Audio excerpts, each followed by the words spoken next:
సర్టిఫికెట్కి మనకున్న నైపుణ్యానికి పొంతన లేదు. డిమాండ్ అండ్ సప్లైలో చాలా గ్యాప్ ఉంది.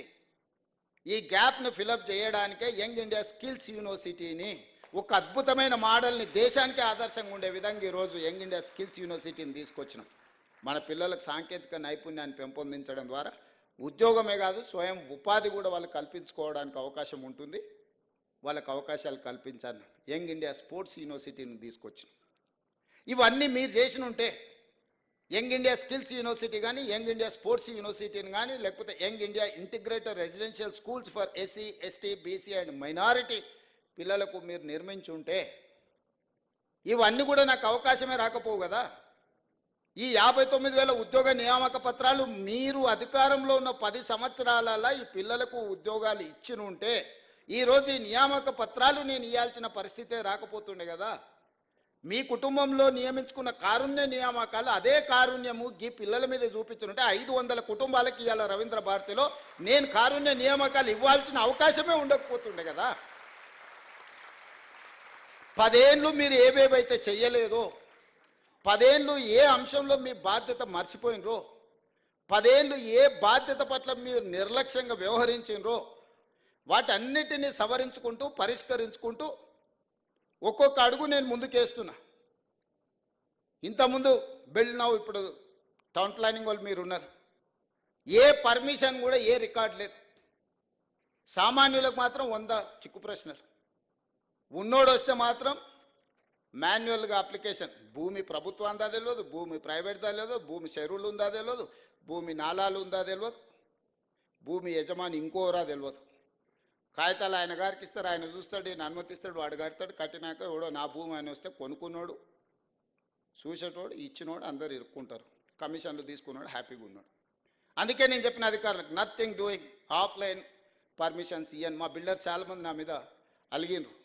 అరే మాకు ముందు చాలా లగ్జరీ ఉండే, మాకు చాలా కంఫర్ట్ ఉండే, ఒక ఆయనకు తీసుకొని పోయి కాగితాలు మిగతా అప్పచెప్తే నిమిషాలలో మాకు అనుమతి వచ్చేది. నువ్వు వచ్చినాక అన్ని చిక్కుముళ్ళు వేస్తున్నావు అని. ఒక రిఫార్మ్ తీసుకొచ్చేటప్పుడు డెఫినెట్గా కొంత అప్పటి వరకు లగ్జరీ అనుభవించిన వానికి కొంత బాధ ఉంటుంది. ఎందుకంటే మాకు ఇంత గ్రీన్ ఛానల్లో మాకు కొన్ని వెసులుబాట్లు ఉండే. రేవంత్ రెడ్డి గారు రాగానే పేదోడు లేదు పెద్దోడు లేదు, అందరు క్యూలో రావాలి, ఆన్లైన్లో రావాలి, మీరు ఆటోమేటిక్ యాప్లో అప్లోడ్ చేయాలి, మీరు ఏమేమి పెడుతారో అందులో పెట్టుకురు, ప్రజలు పబ్లిక్ డొమైన్లో ఉంటుంది. ఈ భూమి ఎవరిదో తేలుతుంది, అది చెరువులు ఉందా లేదా తేలుతుంది, అది నాలాలు ఉందా లేదా తేలుతుంది. ఇవాళ అనుమతులు ఇచ్చిన వాళ్ళు మేము కొంతమందిని వాళ్ళు ఒత్తిడితో ఇచ్చారు. మేము ప్రాసిక్యూషన్కు మా అధికారులు రాశారు హైదరాబాద్, ఈ ఆఫీసర్లు అందరూ లోపలేమని. వాళ్ళు నేను ఇచ్చిన ఏందే ఏం చేయాలి సార్, ఆనాడు ఉన్నాయని ఇయ్యమన్నాడు, మేము ఇచ్చినాం, మీరు మమ్మల్ని ఏమో శిక్షిస్తామంటారు, మా పరిస్థితి ఏందని. అందుకే కుర్చీలో కూర్చున్న వాళ్ళు ఒత్తిడి తెచ్చినా పారదర్శకంగా ఉండాలని ఇవాళ బిల్డ్ నవ్ అనే ఒక యాప్ తీసుకొచ్చి పబ్లిక్ డొమైన్లో పెట్టి ఎంత పెద్దోడైనా ఇందులోనే అప్లికేషన్ పెట్టుకోవాలి. దీన్ని స్క్రూటినీ చేయడానికి ప్రజలకు అవకాశం ఇచ్చినాం, ప్రభుత్వ అధికారులకు అవకాశం ఇచ్చినాం.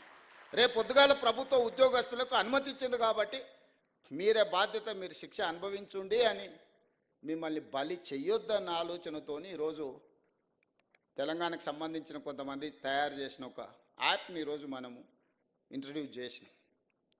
ఇవన్నీ కూడా పారదర్శకమైన పరిపాలన అందించాలని, ఒక ట్రాన్స్పరెంట్ గవర్నమెంట్ ఇవ్వడానికి చేస్తున్న వెల్ఫేర్ అండ్ డెవలప్మెంట్తో పాటు ఒక ట్రాన్స్పరెంట్ గవర్నెన్స్ ఇవ్వాలనేది నా ఆలోచన. That is called good governance, that is called Telangana model. ఈ తెలంగాణ అనేది దేశానికే.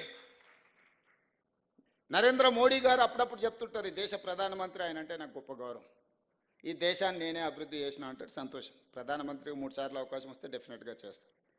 కానీ ఆంధ్రప్రదేశ్, తెలంగాణ, తమిళనాడు, కర్ణాటక ఇన్ఫ్రాస్ట్రక్చర్ డెవలప్మెంట్ అంత ఇక్కడనే జరిగింది.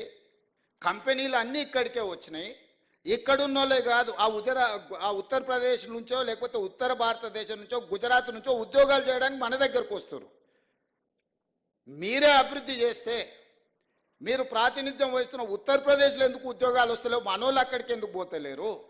మీరు పుట్టి పెరిగిన గుజరాత్లో ఎందుకు ఉద్యోగాలు వస్తలేవు, ఇక్కడి నుంచి అక్కడికి ఎందుకు పోతలేరు?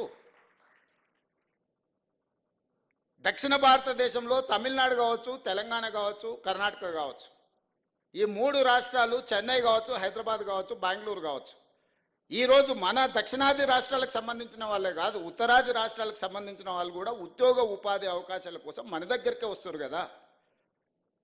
ఛత్తీస్గఢ్, జార్ఖండ్ నుంచి, ఒడిశా నుంచి ఇవాళ లేబర్ కూడా మన దగ్గరకు వస్తుండ్రు కదా. అభివృద్ధి మేం సాధించినట్ట, అభివృద్ధి మీరు చేసినట్ట అని నేను అడగదలుచుకున్న వారిని. అభివృద్ధికి చిరునామా మన ప్రాంతాలు, కష్టానికి మారు పేరు మనం. మార్కెటింగ్ రకరకాల వాళ్ళు చేసుకుంటారు, వాళ్ళకి మార్కెటింగ్ చేసుకునే తెలివితేటలని చేసుకుంటారు. కష్టం చేసేదే మనకు తెలుసు. చాలామంది నన్ను అంటుంటారు, నీ మీద వ్యతిరేకత ఉంది, నీ మీద కోపంగా ఉన్నారని. నేను అడగదలుచుకున్న మీ ద్వారా, రైతులు ఎందుకు కోపం ఉంటారు?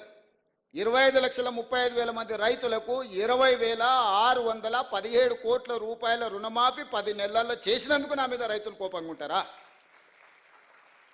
మహిళలు, మా ఆడబిడ్డలు రాష్ట్రం మొత్తం ఆర్టీసీలో ఉచిత ప్రయాణం ఇచ్చినందుకు, చదువుకునే పిల్లల కాడ నుంచి మన పెద్దమ్మల వరకు అమ్మగారింటికి వెళ్ళాలన్నా, అమ్మవారిని దర్శించుకోవాలన్నా ఉచిత బస్సు ప్రయాణం ఇచ్చినందుకు మా ఆడబిడ్డలు నా మీద కోపంగా ఉంటారా? లేకపోతే 1000 ఆర్టీసీ బస్సులను యజమానులను చేసి, కోటీశ్వరులను చేసి, కార్పొరేట్ కంపెనీలు చేసే వ్యాపారం మా స్వయం సహాయక సంఘాలకు అందించినందుకు ఆడబిడ్డలు నా మీద కోపంగా ఉంటారా? లేకపోతే 1000 మెగావాట్ల సోలార్ విద్యుత్ ఉత్పత్తి సామర్థ్యం, సోలార్ పవర్ ప్రాజెక్ట్స్ అంటే అదాని, అంబానీలు, టాటాలు, బిర్లాలని ఒకప్పుడు అనుకునేది. అదాని, అంబానీలతో పోటీ పడే విధంగా మా ఆడబిడ్డలకు 1000 మెగావాట్ల సోలార్ విద్యుత్ ఉత్పత్తి కాంట్రాక్ట్ మా ఆడబిడ్డలకు, మా సీతక్కకు చెప్పి, మా బట్టి విక్రమార్క గారికి చెప్పి ఇవాళ 1000 మెగావాట్ల సోలార్ ఉత్పత్తి సామర్థ్యం ఒప్పందం మా ఆడబిడ్డలు చేసిన. అందుకోసం నా మీద కోపంగా ఉంటారా? 50 లక్షల కుటుంబాలకి ఈరోజు 200 యూనిట్లు ఉచిత కరెంట్ ఇస్తున్న, పేదవాడి ఇంట్లో వెలుగులు ఈరోజు ఈ ప్రభుత్వం ఇస్తుంది. అందుకోసం ఈ 50 లక్షల కుటుంబాలు నా మీద కోపంగా ఉంటారా? 43 లక్షల మంది ఆడబిడ్డలకు 500 రూపాయలకు సిలిండర్ ఇస్తున్నాం, అందుకోసం నా మీద కోపంగా ఉంటారా? విద్యార్థులకు, లక్షలాది మంది విద్యార్థులకు 40% డైట్ ఛార్జెస్, 200% కాస్మెటిక్ ఛార్జెస్ పెంచినందుకు ఆ చిన్నారులు నా మీద కోపంగా ఉంటారా? అంతెందుకు 57,000 ఉద్యోగ నియామక పత్రాలు అందించినందుకు వాళ్ళు ఉంటారా కోపంగా? ఉద్యోగాలు వచ్చిన వాళ్ళు ఎందుకు ఈరోజు 922 కుటుంబాలు వచ్చినాయి? మీకు అందరికీ నేను ఉద్యోగ నియామక